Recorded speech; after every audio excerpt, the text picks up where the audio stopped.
Alrighty, good evening, ladies and gentlemen, and welcome to Astronomy on Tap Atlanta.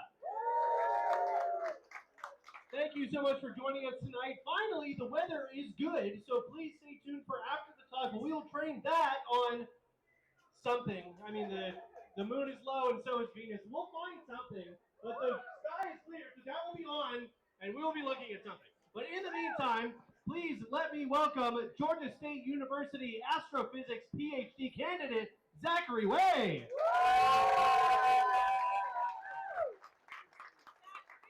Zach is a very seasoned veteran of Astronomy on Tap Atlanta, and really all of the outreach programs that involve giving talks and talking about science in front of the public as part of Georgia State University. He is a member of the Sloan Digital Sky Survey Consortium, which is one of the hallmarks of the astronomy department at Georgia State University, and he is going to tell you today, if he sticks around, about what you're made of and where it came from. So without further ado, please one more round of applause for Zach Way. Howdy, folks. I'm not normally up here. I've been running audio-visual for Astronomy on Tap for 3 years. I'm like if they let Quasimodo out of the tower. And now I'm running the show. So my name is Zach Way. This is a talk about what you're made of, but it's a secret, and the last slide, you gotta stay tuned, is about what you're made of. But a little bit about me, actually a little bit about this art. I'm from Wisconsin, like famously, it's all I talk about. And John Wilde is a not famous painter, he's a painter from Wisconsin, but I really love him, so look him up. Anyways, is this working? Maybe not. J-Rob, can you move my laptop? Or the receiver's on the dongle. What? Who invented the word dongle? Was this Apple? I'm clicking. Oh, we're clicking. Can you move the laptop to your left about 1 foot? Yeah. So this is me. I figured I'd introduce myself just so, I don't know, I feel like sometimes how people get into academics is a little opaque to people. So I figured I'd talk about like where I'm from, where I've been. So I grew up in a very small town called New Glarus, Wisconsin. We have a really famous brewery, if you've ever had spotted cow, but it was 2,000 people and 5,000 cows. So that's that's where I'm from. I moved down to Ohio State for 2 years. I worked at a telescope called Assassin, which is not as cool as real assassins, but we looked for supernova. And then I got into grad school. I moved all the way here to Georgia State. So you can see I'm not made for this weather. I turn into a puddle every year. Anyways, so before we get into anything, I need to give a quick review about atoms. So a lot of you have learned about this in high school, but an atom is just three things, right? It's protons, neutrons, and electrons. At the nucleus, there's protons and neutrons, and they kind of form this small little core, and the electrons orbit around the nucleus. So this is what makes up most of matter. So like we're sitting on concrete, most of us. Some of us are on wood, and everything's made of all of these different types of elements. This is kind of an example of what an atom is, but the important thing to remember is that however many protons you have determines what element you are, right? So when you have one proton, that's hydrogen, and then you start adding more protons, and then you start becoming different elements. So a lot of us remember this. This is the periodic table of elements. And I'm gonna, hold on. I'm turning myself up a little louder. Audio, how are we now? Okay, so this is the periodic table of elements, and a lot of us has seen this. We have good old hydrogen, this is one proton, and then you start adding protons, you start becoming different elements. Here's helium, lithium, beryllium, something covered up here, carbon. This will become funnier in a second. But we're made up of atoms, right? So everything inside of your body is made up of all these different things. So we're a lot of water, where we have a lot of oxygen, a lot of hydrogen, which make up H2O, water, and then there's a bunch of other stuff. Here's a rough kind of example of everything, but then here's an even more fun graph, where if you have a periodic table, these are colored by how much of each thing we're made of. We have a lot of hydrogen. Things in red are like a lot of stuff. We have a lot of carbon, a lot of oxygen, some nitrogen, phosphorus, and we even have some like gold in us, and CD, which is cadmium. So one of the funny things about physics is that, or astronomy, is that we are really bad at this periodic table. So I have a really quick aside about metals. Do people know what metals are? So I gotta ask you, where are the metals? Does anyone know? What color? Blue? You're all wrong. Ah! You're all wrong. So in astronomy, we do this really annoying thing. This is the periodic table of astronomy. We have hydrogen and helium, and then everything else we call metals.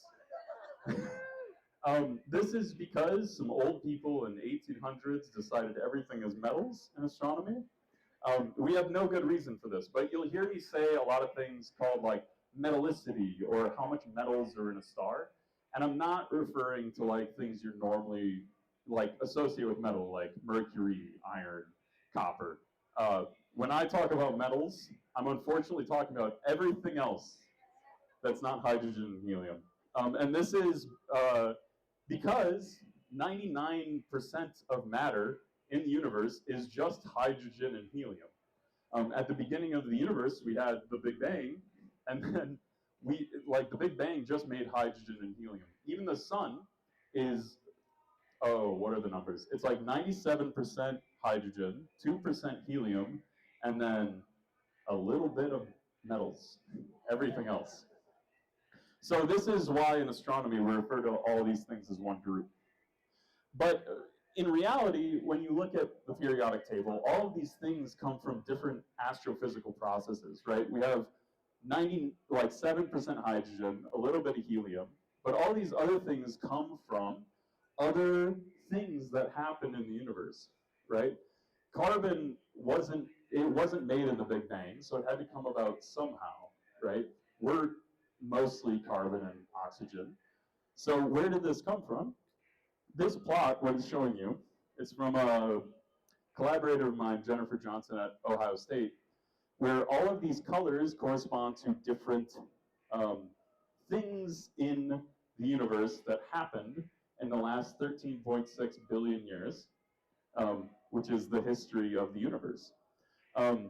You can see, so if we take carbon, for example, there's a little bit of dying low-mass stars, there's a little bit of exploding massive stars, and that's what makes all of the carbon in the universe, right? So this is a really interesting thing, right? Because all of these different elements have different astrophysical origins, so it means that the stuff that makes us up comes from different places, right? We're not just one thing. Like, elements don't just get made one way. And this is going to give us a really nice, I'm clicking, but it's not moving. There we go. This thing down here is, oh.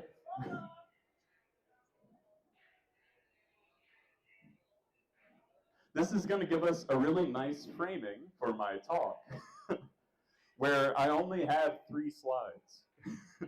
And each slide is going to be about different astrophysical origins. So here we're going to talk about what is fusion and fission. Part 2 is going to talk about stars. And then we're going to end up with some weird shit. Everything else in the universe. So the first part, and I made a handy little device where on the top right you can remember what we're talking about. So we have to talk about, if we talk about atoms, we have to talk about fission and fusion, right? Because what this is how we create or destroy elements. Um, the universe began from a singularity, and then the Big Bang happened, and there was no atoms. Everything was quarks, and like all of this physics shit that we're not going to talk about. It's stuff that's smaller than protons, electrons, neutrons. But what happened is eventually um, protons and neutrons and electrons did form. The quarks coalesced into what we know as these fundamental particles. And these things started to kind of combine together uh, in a process called fusion. And all fusion is you take these fundamental particles, you smash them together, and what you need to smash these particles together is one of two things. You either got to be really hot or you got to be really dense, right? So things have to be really close together or moving very, very, very quickly. The beginning of the universe is really awesome for this scenario because everything was very, very, very hot. But we'll talk about in a little bit when stars are very, very, very dense. So fusion here happens. This is the proton-proton chain. You don't have to remember this. But all it is showing how hydrogen on its own can combine together into helium, right? We have one proton particles, and then there's some combination, and it ends up as helium. That's fusion. Fission, on the other hand, is when you split apart, right? And this is really difficult to do. Once you make some kind of atom and you coalesce things into this really compact nucleus, actually it's really difficult to split this into smaller things. Uranium famously does this on its own because it's very, very massive. It has a ton of protons and neutrons all together, and then it emits a lot of things away in what's called radiation. Fission is another thing that happens where it's not on its own. What happens is it has to be forced. Normally this is through X-rays, which is really, really high energy light. It collides with your nucleus and splits off all of these particles. So we have these two processes, fusion and fission, where we get most of elements. Fission is also called cosmic ray spallation, if you're an asshole. This is a term I've never heard until I was making this talk. But if you're on Wikipedia, that's what you're looking at. So we have these two processes, Big Bang fusion and cosmic ray fission, which make most of our light elements. We have hydrogen, which formed right after the Big Bang. Helium also formed because everything was really hot. It just really likes to be made. And then we start running into lithium, right, where we have some fission, which means heavier elements had to be made at some point, and then an X-ray came along and then split apart things into lithium, right? Beryllium and boron, these also don't like naturally occur.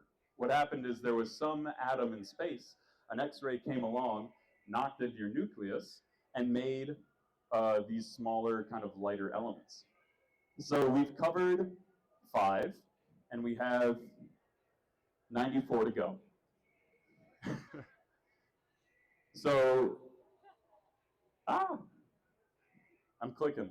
So that leads us to part 2, right? There's a lot more shit going on. Where does all this stuff come from? So this part's called stars or chemical factories. We start with, at the beginning of the universe, just hydrogen and helium. And let's say you're some clump of gas just out there at the beginning of the universe. You coalesce and you kind of collapse into some ball, and you start burning, right? When things become dense enough, hydrogen starts burning into helium.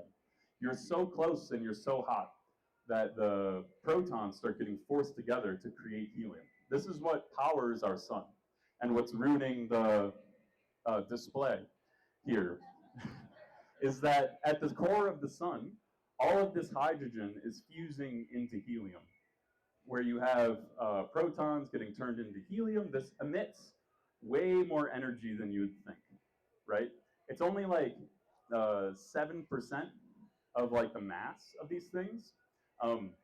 If you remember E equals mc squared from Einstein, famous equation, the energy is related to the mass in the system.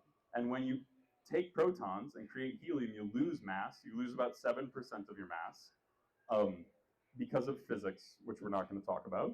But that energy loss gets turned into the light that makes its way out of the sun and then illuminates our Earth. It actually takes a really long time because the sun is so dense. It takes 1 million years for a little bit of energy made at the core of the sun to make its way all the way out to the surface and then starts getting emitted. So the light, what happens is this energy starts working its way out. It takes 1 million years-ish. Then it gets to the surface, and then it gets let loose. And it takes about 7 minutes for it to reach Earth, which is crazy, right? It just keeps running into more matter, then it bounces off and it runs into more matter, and it bounces off. And it just has this really long walk all the way to the surface. So that's hydrogen and helium, but there's heavier elements, right? There's more than those like 5 things we were talking about. And this comes from the stars dying. So the sun, when it dies, in about 4.5 billion years, we have some time, but it will start burning things eventually. It'll run out of helium, and then, it'll run out of hydrogen in its core, and it'll start burning helium into heavier elements, things like carbon, oxygen, nitrogen. Here we have like a geriatric sun, where like at the end of its life, it has this carbon-oxygen core, and it's burning helium into carbon and oxygen, and then kind of in its outer layers, it's burning hydrogen into helium. This is a complicated process.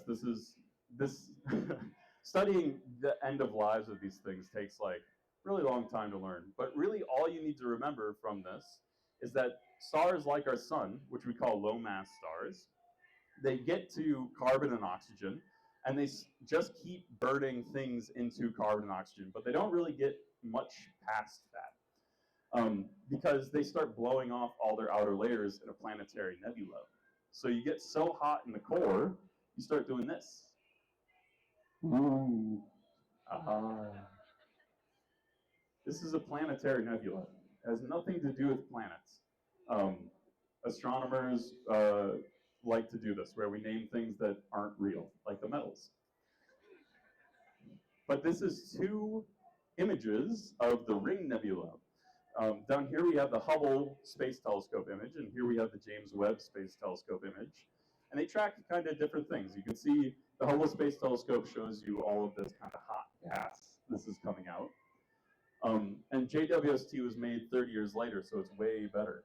And we can see all this really intricate detail, or at least I can from up here. But here at the core, we have that hot carbon-oxygen core, which is emitting just a ton of light. And it's so much light that it pushes off all of the outer layers. We have hydrogen, helium getting pushed off the surface, kind of getting emitted away from the core. And you can't see it because it's so faint. It's just a little hot core down here. But that's what's powering all of this kind of pushing off of the surfaces. And this is what we mean by dying low-mass stars. When stars like our sun die, they make kind of things up to carbon, up to nitrogen, and then they quit. They say, oh, I'm tired.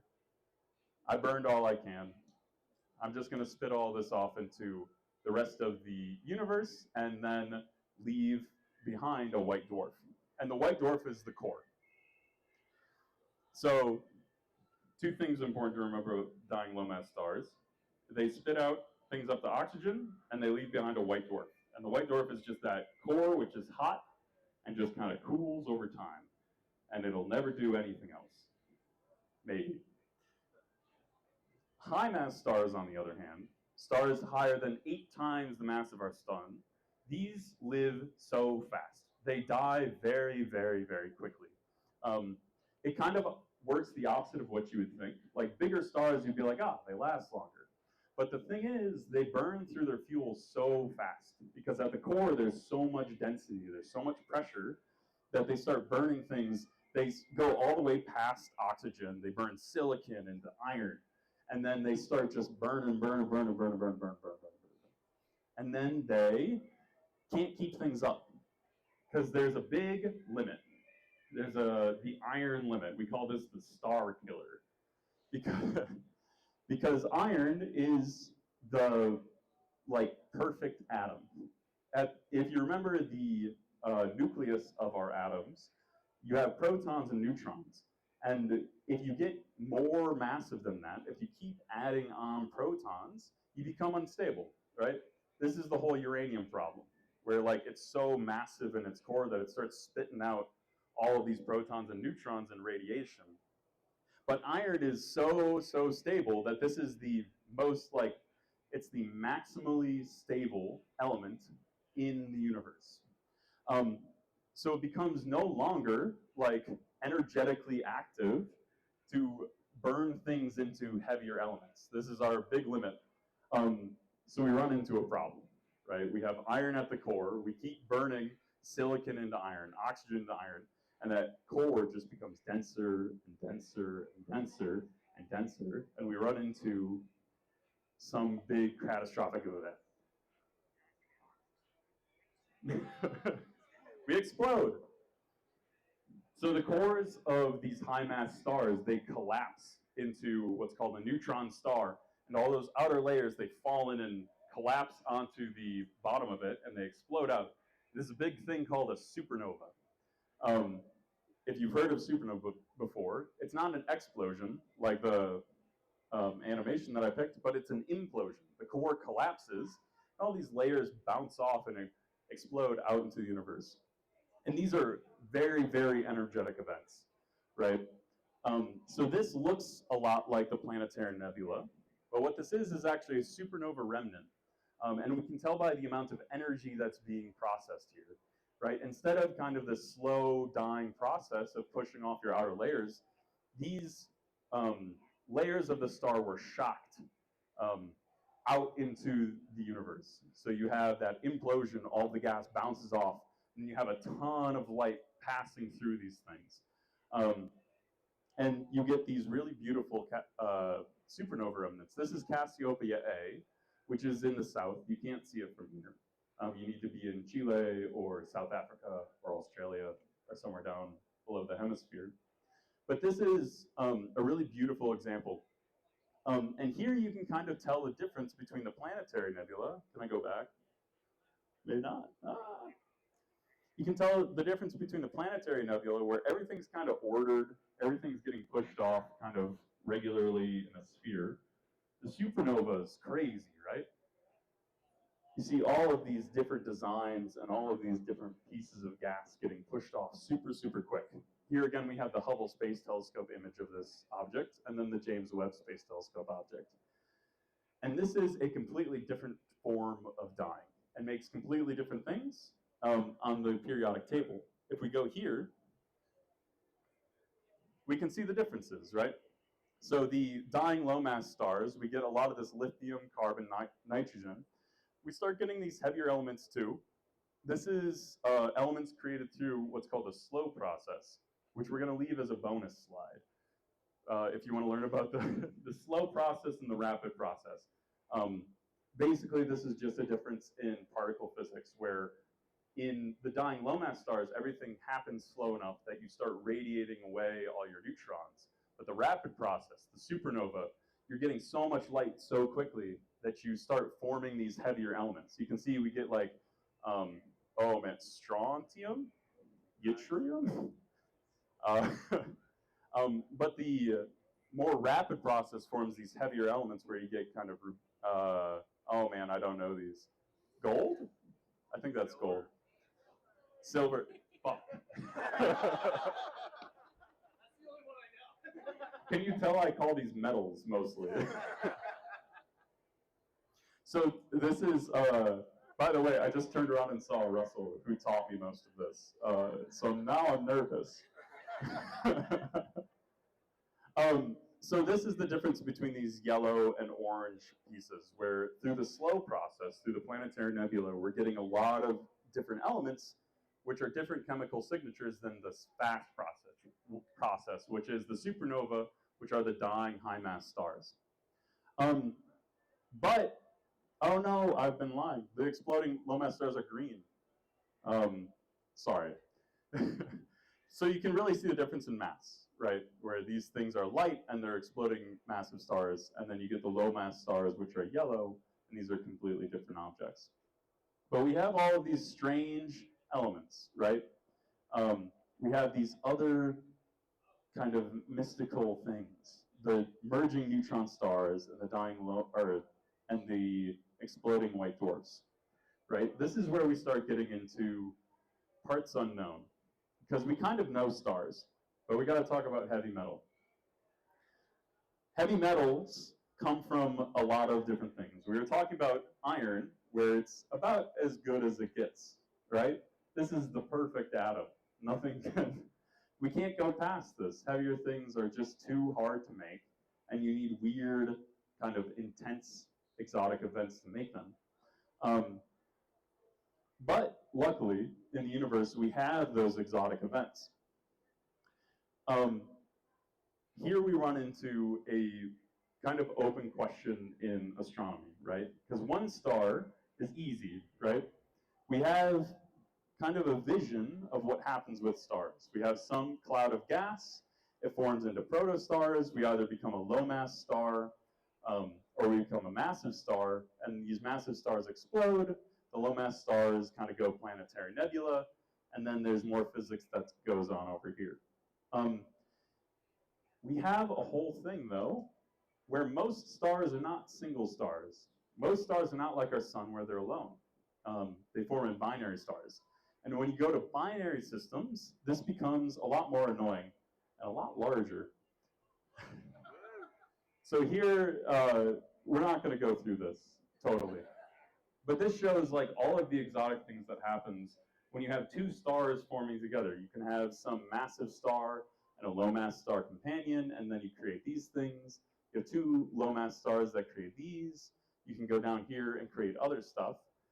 But we enter into this whole exotic world of like, what happens when you have two stars? And that's what creates most of the other elements.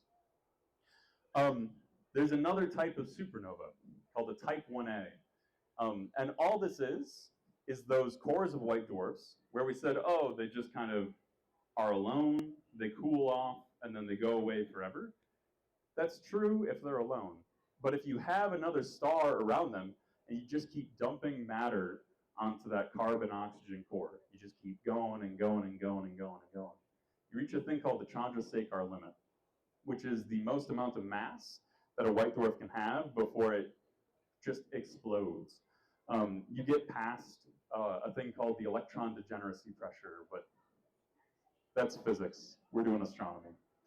And this thing explodes and creates most of the heavy, or not most of, but a lot of the heavier elements that we were looking at before. And these are pretty well known. It's really hard to mess up a white dwarf, right? Because it's just carbon and oxygen sitting there. It's really hard to mispredict that. So we know type 1a supernova pretty well. We see these all over the universe. We can measure them in galaxies all the way across, the universe. But we also have the danger zone. And this is kind of a super open area of astrophysics. If you've ever heard of gravitational waves, this was one of the Nobel Prize winners a few years ago. This is a huge thing where we're still learning, where we have really, really dense objects. These are two neutron stars. These are cores of those supernovae that, if you remember from the massive stars imploding. When you have two neutron stars merging, they're so dense and they're so close together that you can form these really massive things, right? All these atoms are so close together that they just become a soup, and you can form really, really heavy elements really easily in this environment. Here we have animation of a neutron-star merger from the LIGO team. And these are so dense that we actually pick them up in gravitational wave detectors, like the LIGO system in, where is it? I think it's Louisiana. And we can model these kind of well. This is a huge open area of astrophysics. But you can start, if you remember the binary tree, we have so many combinations of different things, right? The black hole neutron star mergers look entirely different, right? Because a black hole is just a singularity of mass, and then you have a neutron star which slowly gets eaten. This animation is going through one of those mergers where you have the black hole orbiting around the neutron star. These waves are the gravitational waves that get emitted as these things get closer and closer. I'm going to wait for it again. So here you have these things getting really close. You see these gravitational waves, which is what we detect through gravity. And as they get closer, the waves become very, very high frequency, right? These things start spinning faster and faster and faster and faster until the chirp, which is this really high frequency thing. So if you've ever talked to or seen a person talk about gravitational waves, this is what we detect, is this really high frequency thing that gets emitted, and then we detect it here on Earth. I'm going to wait for just 1 second. So at this merger, most of the mass gets absorbed into the black hole, but a lot of stuff gets flinged out. And the stuff that gets flinged out is kind of that unknown danger zone part of the periodic table. So we return here, right, which is our big periodic table. We have all these different elements and all of these different things, and they come from a lot of different astrophysical processes. Most of the heavy elements come from either the slow process dying low mass stars or these really dense things that form, right? You're flinging out like neutron star matter that creates gold or all of the europium, SM, and D. I should stop trying. But this is a big, kind of makes up our guess of the periodic table. You might ask, what are these other things, these elements which are kind of grayed out? They're just too radioactive. They can get made in neutron star mergers, but they don't hang around for very long. They emit away all of their protons and neutrons fast enough where they just don't really exist in terms of like what makes up Earth or what makes up the sun. Because by the time you start making things like you and me and the sun, these have already radiated away into these kind of denser elements, or these lighter elements, my fault. So what do I do with all this, right? I famously don't do anything between, sorry, don't do anything. My expertise is in things that are smaller than molecules or bigger than Earth. Everything that has to do with like people, I'm not so good at, right? So why do I care about this?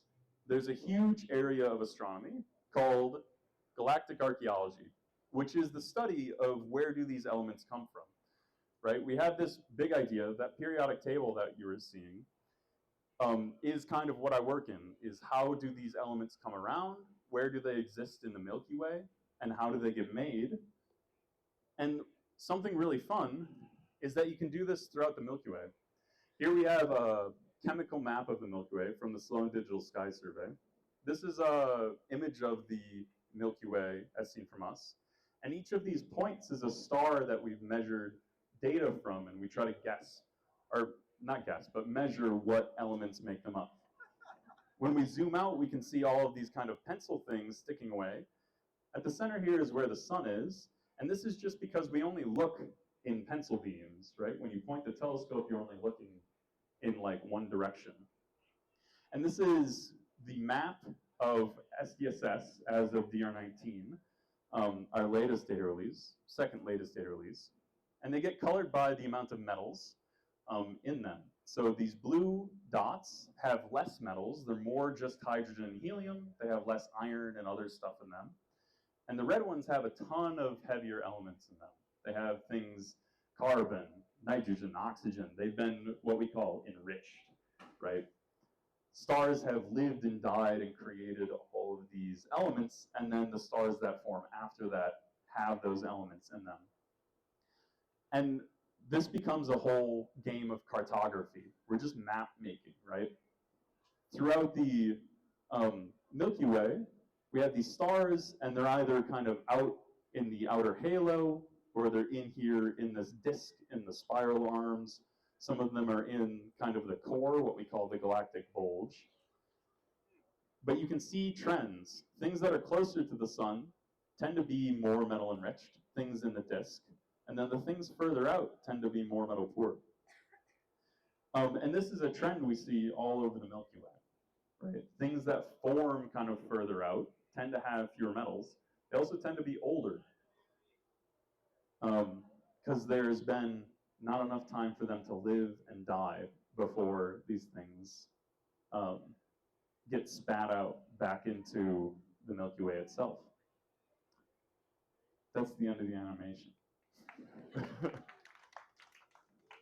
But here, if we come back to Earth, if we come back to what I'm bad at, which is humans, we have kind of this grand sum, right? We know how much oxygen, carbon, and other things humans are made of, and we can count up where do we actually come from, right? So we have the Big Bang fusion, cosmic ray fission, low mass stars, massive stars, white dwarf, and neutron stars. Does anybody have any guesses? Big Bang fusion, hydrogen, helium. How much of that do you think we're made of? Low? It's about 10%, right? We're made up of a lot of water. We have a lot of hydrogen just hanging around inside of us. So a lot of the things that are still around are from that Big Bang fusion. Cosmic ray fission, turns out, not very common. Less than 1%, right? If you remember, that's like boron, beryllium, all these awful elements that we don't like to think about. Dying low mass stars, this is more. These are the things that come out of like some of the nitrogen, some of the carbon, but not all of it. Turns out a lot of what we're made of comes from exploding massive stars. Those really big things that form iron at their cores and explode, spit out carbon and oxygen.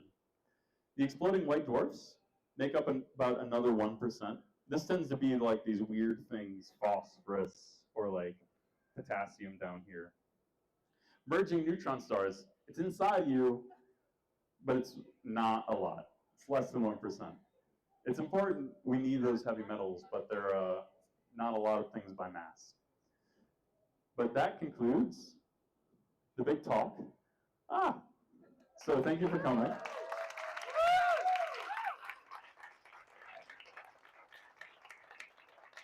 And J-Rob has some things to say about his slide that he added. Oh, sure. Thank you very much. Carl Sagan famously said that we're all made of stardust. I prefer supernova poop, but that's just me.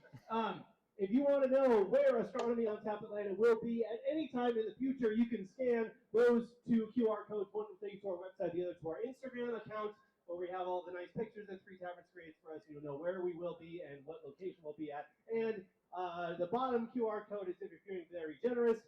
The vast majority of presentations for all Astronomy on Tap Atlanta presentations across all locations of Three Taverns are given to you by astronomy PhD students at Georgia State University and soon to be Georgia Tech. And even at Georgia Tech, the graduate students are paid dick. So if you are feeling generous, all of the proceeds either go towards the graduate students or they go towards merch for Astronomy on Tap, which makes them much more excited and gets them back because I give them free things. So please, if you are feeling generous or if you like to talk, scan it with whatever you are willing to give. But at this point, we will take any questions for Zachary Way.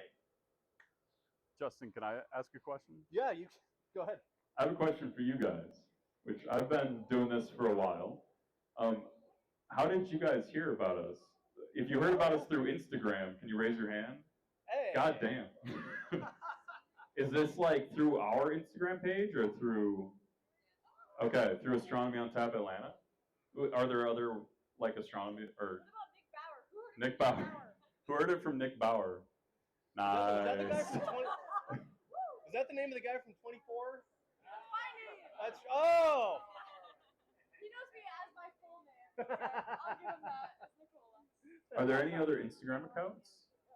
Yeah. Secret Atlanta. Cool. We have profusely thanked them many times. Anyway, so that was my question. That's all right. Anybody have any questions for Zach? Yes. Let me give you the microphone. You're just to establish a no dumb questions rule. I'm a humanities major. There's no dumb questions. Why is gravity a wave? Why is gravity a wave? Yeah. Ah, Wave. Why is gravity a wave? So gravity is not usually a wave, which is good because we're not shaking around, right? So if you just have like a star or like Earth or something that's gravitationally pulling, you're making a depression in space-time, and that's what gravity is. It's just like this pull that you depress on the universe. You only get waves when you have two kind of things changing, right? And for the most part, this is things that are orbiting around one each other. Another big one is that you have two supermassive black holes in another galaxy. These are millions of times the mass of our sun, but they have to be orbiting around each other.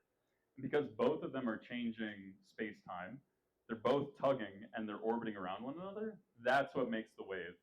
It's kind of like if you have like two balls in a pool and you kind of move them around one another, you see these waves pushing away from each other. Whereas if you just had one ball sitting alone on itself, it's not going to make these waves that get pushed away.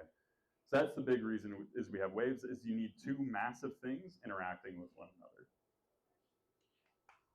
If I can add something that I love about gravitational waves, is that when they pass through a region, it's a ripple in the space-time fabric, which means the three dimensions of space, length, width, and height, and the flow of time are changing while the wave passes through some region, which means that length, width, and height will shrink and expand as the wave goes through, and the flow of time will compress and expand as the wave goes through, which is how we detect them in the first place. We detect length, width, and height changing in a very small amount of time as it passes through the Earth. Yeah, it's amazing. Yeah. It's amazing.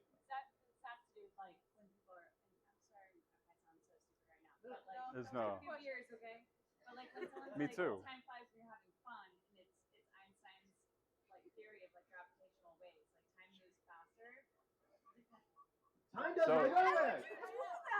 Wait. There are no stupid questions, only stupid people. Time flows differently in different regions. You're absolutely correct. You're absolutely correct. I want to know, when is your dissertation defense, and are we all invited to this? What are you, my advisor? I Also, don't fucking know. It's going to be sometime next summer, and yeah, you're all invited. Why not? We'll have it here.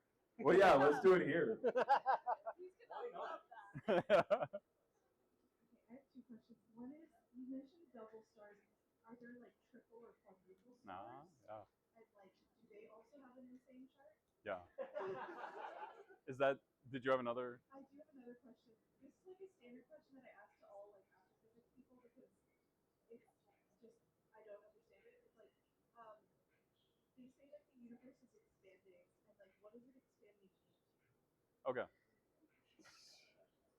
You always say you know more cosmology than I do. So the first one's easy. Second one's hard. Yes, we do see stars in more systems. The problem is, you heard this show on Netflix, The Three-Body Problem? This is a super famous problem in physics where when you have two stars orbiting around one another, super stable, can last for years and years, millions of years. When you add another star into the equation, you run into mathematical chaos, right? Where things are so complicated that you can't predict what's going to happen, and oftentimes these things get tossed around. People spend their whole careers studying three gravitational bodies orbiting around one another. So we see that typically the most stable thing is like, let's say you have a really dense object like Justin, and then you have two little stars over here, like me and this telescope. It's called a hierarchical system where Justin and me and the telescope, to kind of us two, it looks like there's two stars, but then me and the star also look like we only have two stars, and that's really stable. But if I was over here and we're all interacting, that's chaos, and that doesn't last very long. The thing with expanding universe. You want to take that one? Yeah, why not? All right. is that when we talk about things expanding, it's really difficult to say what's at the edge because there's not really anything at the edge in terms of matter. Between you and me, there's empty space, but beyond the galaxy, there's not empty space. But you can never really reach there, right? If you shot a light out and it starts reaching the end of the universe, it's going to slow down and slow down and slow down, and nothing can actually reach the edge, right? There's no actual edge of the universe. It's an entire like four-dimensional thing that's expanding over time.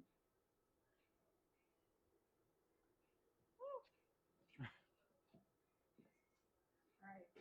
My question is in regards to like the cartography of like, oh, these stars have exploded or whatever, and figuring out where elements have gone.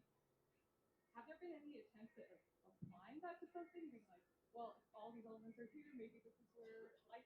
It's my dissertation. So I should have made a slide about this, but I finished them an hour ago. Which is, my whole thesis is trying to find stars that were born at the beginning of the universe. When you just had hydrogen and helium, you had none of the metals, right? Carbon, oxygen, famous metals. So there are stars which were born at the beginning of the universe that are just kind of hanging around, that are just made of hydrogen and helium. We call these population 3 stars for some reason. What you can do is that the stars that are born at different points of the Milky Way's history, we try to tie back to a specific time that they formed, right? And that combination of time of formation and where they're at in the universe, or sorry, in the Milky Way, tells us about kind of the history of it. So in the animation, you saw the kind of disk of the Milky Way is super metal enriched. That means a lot of stars have lived, like shat out a bunch of carbon and oxygen, and then died, and new stars formed with those other elements, right? So there's this whole history of stars living and dying and living and dying. But in environments that were early on in the universe, we didn't have any of that carbon and oxygen yet. So my dissertation is trying to find those stars kind of in our Milky Way, to find those most early stars. I'll go over up this way. Sure. Oh. This is usually my job. My question is, when it comes to dating a lot of the stuff in the universe, I know on Earth we typically do like carbon dating for things. Yeah. When it comes to the universe, is it mostly like relative, like we're basically running like a relation, or is it like a standard little formula we use to like date how old this galaxy and everywhere and stars and so on and so forth? Yeah. I usually start with a coffee date and then go to a movie and then we'll... That's a great question. I always talk about there's only 2 problems in astronomy. It's age and distance. Because you don't know, when you're looking out at the sky, you can't really tell how far something is. And then ages are like one of the hardest things. So you can't really do carbon dating, right? Because carbon on Earth works because it's a little bit, just like a little bit radioactive. So the Earth is actually really, really cold in terms of the universe. The center of the sun is millions of degrees Kelvin, whereas we're like 200, 300 Kelvin. I actually don't know. So carbon is super, like, its radioactive decay is super, super predictable. Okay, I'm not using it. My friend's a chemist. In stars, we have to tie, in stars, we have to use a lot of like understanding of how stars form and evolve, not by actually watching them evolve, but actually learning about stars in a what we call a longitudinal study. A latitudinal study is something, let's say you had 10 kids born down the street and you study how they grew up, where they go. That's a latitudinal study because you can see them change over time.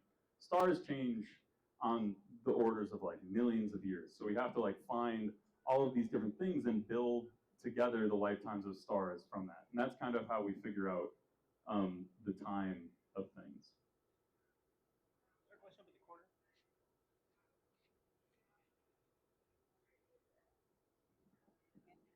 So if you study the history of stars, what's your thoughts on the infamous James Webb red blobs that are older than the universe? And is that something that you study with your research?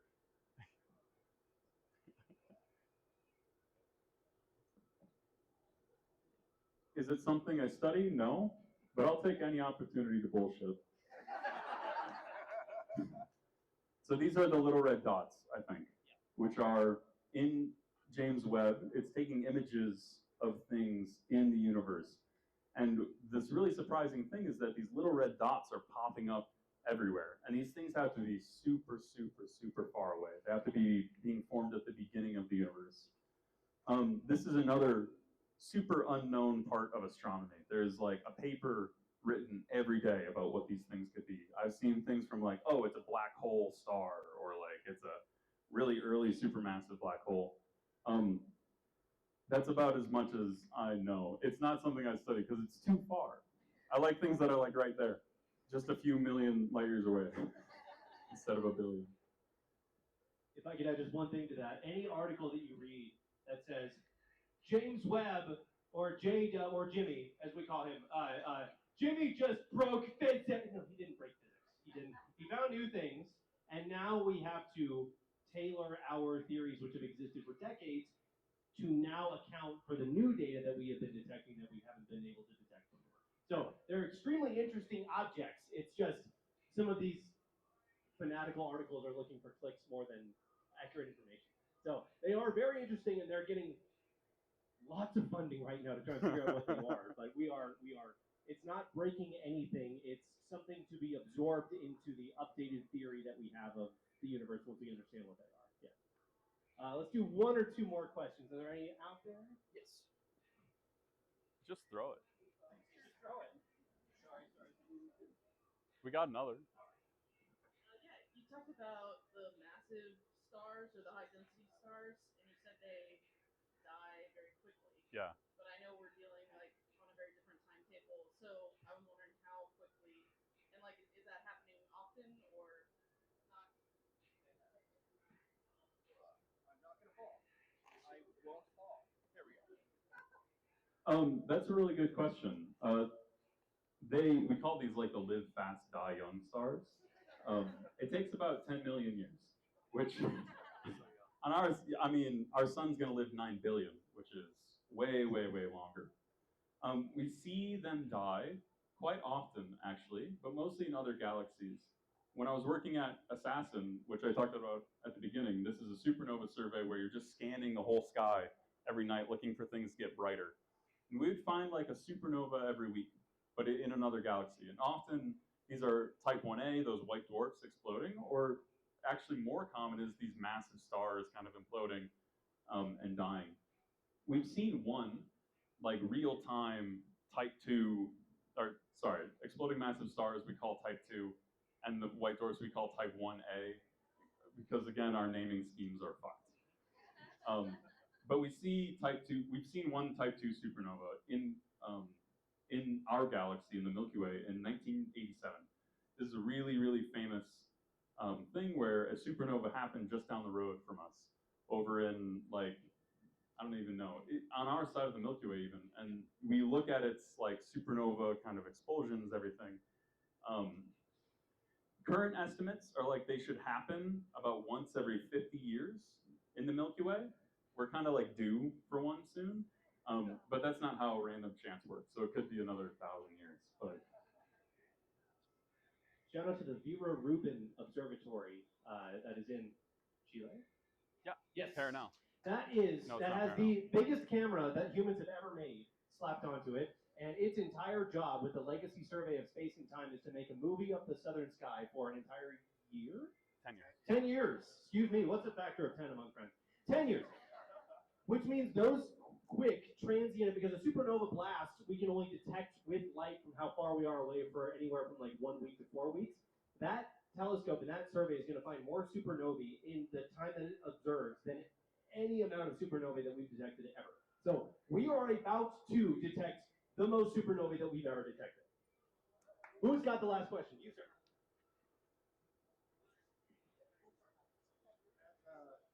Gravitational waves that become more advanced, and more information about that? What kind of insights and discoveries will that provide down Yeah. the line? What a great question. Great question. So there's this whole thing where all it depends on is your baseline. Right now we have LIGO, which is I think 10 miles long in 2 directions. It looks like a big T. And because of that, you can only really detect really big signals. So LIGO can detect these supermassive black holes forming or colliding with one another, and that gives you the really big gravitational wave signals. There's another, LISA is coming online, and that's going to be in space, so you can get much, much further apart. And the big thing here is that when you get further apart, you can actually resolve smaller kind of events, and we're hoping to find white dwarfs orbiting one another, these relatively pretty small things. We want to resolve neutron star mergers further away. But that's really the thing, is like, it's a little hard to draw a direct comparison. But if you have a bigger telescope, you can see finer detail because you're collecting more light and you're resolving more things. Same thing happens with gravitational waves. The longer baselines you have, the finer details you can make. So this is a really exciting new area. We're hoping to find a lot of things just hanging out in the Milky Way that we can't see with LIGO. So I question you one thing. Yeah, yeah. This is the end of it, but I didn't think you were gonna do it. Can I just get a zap? I'm gonna run.